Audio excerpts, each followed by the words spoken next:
Alaska is the furthest northwest and east state in America, and that, my friends, is a fact of life.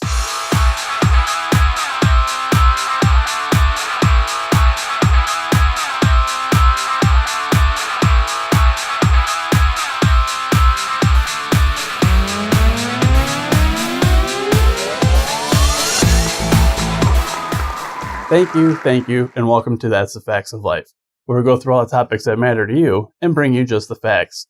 Today's topics include FINRA's licensing surprises and the dark pool rises. But first, let's check in on FINRA's naughty list.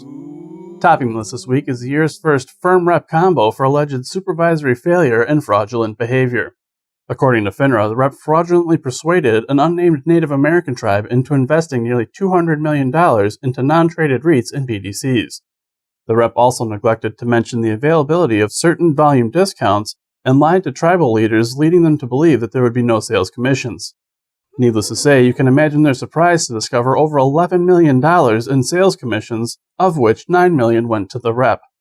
In his defense, the rep could easily chalk these tiny lies and omissions up to a bad case of the Mondays. Unless, of course, it happened on a Tuesday or any other day than Monday. In other news, FINRA recently announced that they plan to streamline their licensing exam procedures this year, which would affect Series 7 and Series 6 exams as well as others.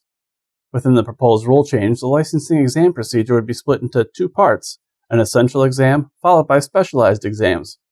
The essentials exam would be taken by a rep prior to being hired by a company, and if passed, would be valid for 4 years.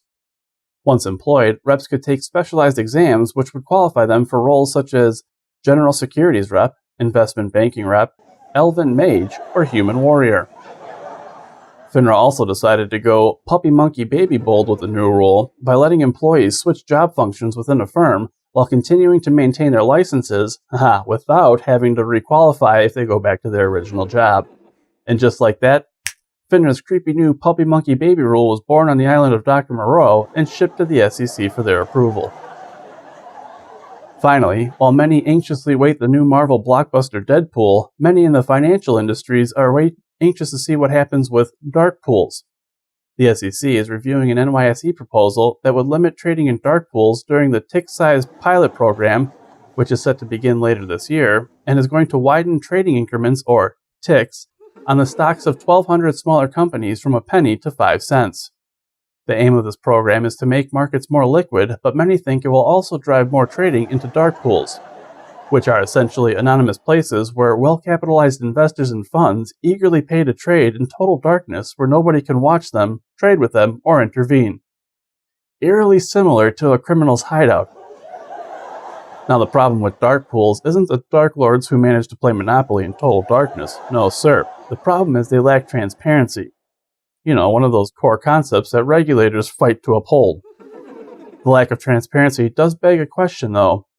If nobody can see, how does anything ever get accomplished in this land of the blind leading the blind? Well, that'll do it for us today. To learn more about industry news, check out the Compliance Digest, and don't forget to tune in to an all-new episode in 2 weeks.